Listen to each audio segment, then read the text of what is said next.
Today I wanted to talk about the physical health thing in the way of creating a personal environment of health around oneself or in oneself, either way. The idea really here is that we know that there are ways of movement that cause injury, and because they cause injury, we'd say those are bad.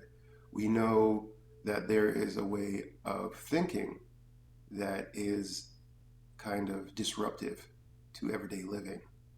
So then we associate this with bad. We know that their emotions can be very powerful and also misleading. So we can, or we have a history of essentially saying all emotions are bad, more or less. There's a little bit more to be seen by that, but I'd say the misuse of emotions would be bad. Um, and in this way, I think it echoes to us that there has to be then something that's better. In assuming that there is something that is better, there must be a more correct way of living, and then not accruing these things that kind of take away from health. That being said, then this must also mean that there is an ideal environment. If there's an environment that can cause us harm by different ways, then there must be an environment that must be supportive of an individual. And then we have to say, well, if there is such a thing, why are we not doing that? And what is the cost of not doing that? And I believe that in this way of not paying too much attention to what that environment is like, we end up throwing away energy, misusing energy is the best way to put it. And in this misuse of energy, we burn away our natural resources quickly, or quicker than they should be. And this causes lots of disruptions in our way of health. The body will always try to preserve itself, so it will do the best it can to get us back on track. But this does not mean that we cannot override that. And in the sense of knowing what balance is, becomes a little bit trickier because there has to be an experience of what this is. We do have the idea of what balance is, but what does that look like in a way of living? I think that we generally push ourselves past our balance points frequently, and thus the body gives us feedback by increasing stress. Mechanical stress, injury, mental stress, um, a kind of depression in a way, and emotional stress, a feeling of lack of fulfillment, of no direction, of hopelessness in a way. So those are all extremes of it, and like all things, there is a scale, some being higher up on the scale and some being lower, but we want to be aware of this. So when we see these disruptions, we tend to think that something's wrong with us, and this is not correct. In fact, there's something right with us. Are we listening to it correctly? That becomes the more serious question. If the body's giving you feedback that something's off, trust me, something is off. What is that thing might take a little bit more, let's say, reflection and support by maybe a specialist or somebody who does general care, maybe some friends for some advice, these kind of things. But the idea is that we must know that the body is always trying to help us in correcting this and moving towards the place of being more balanced. Um, so knowing that to be true, we have to look a little bit harder at what this thing is. If we are being stressed, uh, this generally indicates that we don't have the correct solution. If we feel kind of empty, we're not being fulfilled by what we're doing, this generally means that we're locking off creativity and expression, and therefore we do need that. That is not an arbitrary thing, that is something that is needed in the human environment of health, or something that's going to resemble that. We are creative, we are expressive, and we are community-based beings, so we do need that interaction with our environment. Therefore, things that shut us off from the world would not be so great. Things that make us interact with the world is generally going to be better. Things that are probably uncomfortable for us is generally then going to be a better thing, because we have to know that our first solution to everything is safety. after we got like the safety thing down and we feel comfortable and everything's secure, we do have to kind of leave the nest, if you will, and go out and explore. To make this jump of faith, we do have to be brave and risk there being some unsafe things in a way. We have to be vulnerable to try something new because we have to be okay with failing. And I think we have also, in the paying very little attention to the correct balance of emotions or right use of emotions, we have highly polarized certain things in the sense that failure is bad. If you are not making lots of money, then you are a failure, essentially. If you haven't found your absolute purpose in life, you are a failure. If you look a certain way and not another way, then you are failing. This is bad. You are a bad person because you are doing these things. If you're struggling with something, you are bad because no person should struggle. As I say these things, they should kind of sound off to you, kind of ridiculous. This is because it's true. Everybody must fail and must fail thousands of times to get things more correct.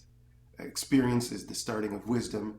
We have to reflect on our experiences and then step by step move closer towards something that's more, let's say, sustainable for health. For example, if you go and eat a pile of candy for 2 to 3 days in a row for breakfast, lunch, and dinner, you will strongly start to realize that you are completely sick of it. And you might not even be able to touch candy again for a long period of time. This generally, we'd say, is a corrective move by the body, the stomach, the mind, and the emotions to not do that. The fact that people do, let's say, indulge in candy style stuff and probably a little bit more than needed, it has to do with an emotional reason.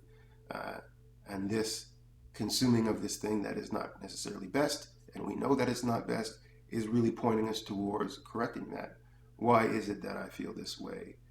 This generally is going to lead to there being area in your life that you're not either using the higher emotions to deal with, which would be humility, or would be forgiveness, or would be kind of wow, the adventure style thing, taking on things or looking at the world, knowing that you're not the biggest thing in it and you don't have all the answers. And there are things out there that are more sturdy than you, more powerful than you, more wise than you, that kind of thing.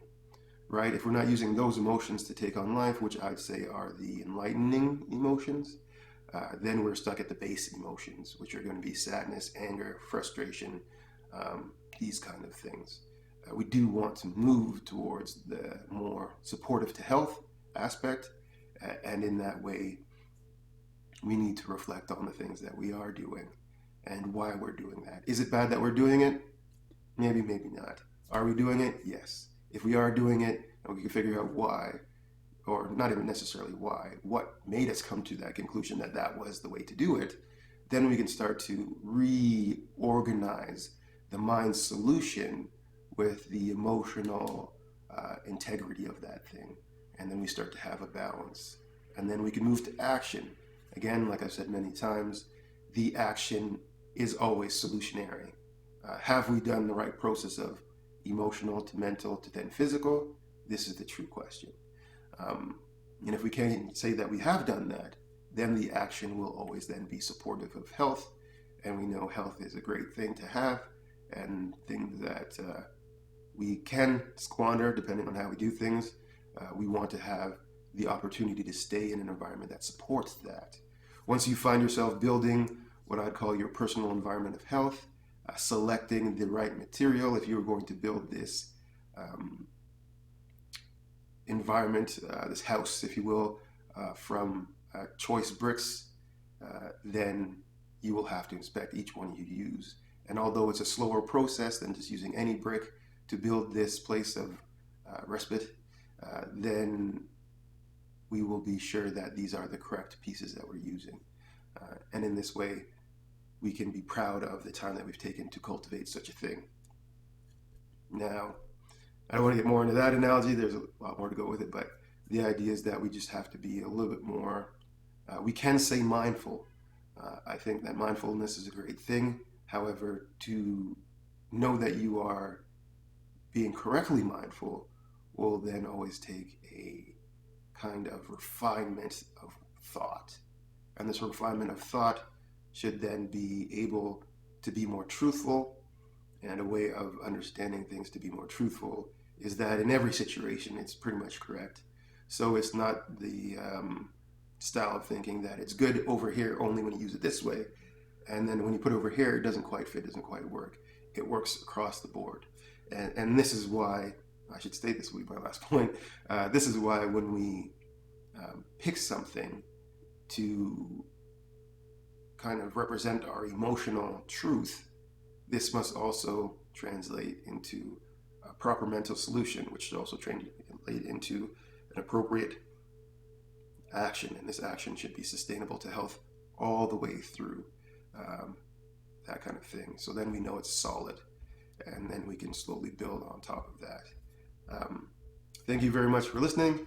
I did want to go over those points of physical health and really examining the way that we pursue life, and is it or is it not actually supportive? And if it's not supportive, you do have this kind of choice to say, well, if it's not supportive of health, I know I'm sacrificing health for this gain, but how long can I do that?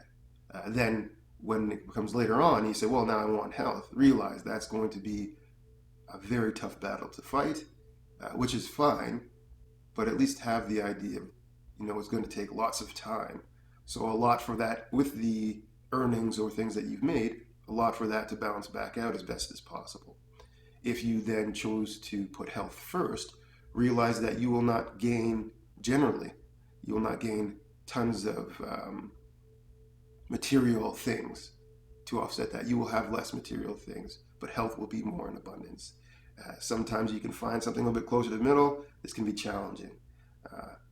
So I just wanted to point that out so it's very clear for you. Thank you very much.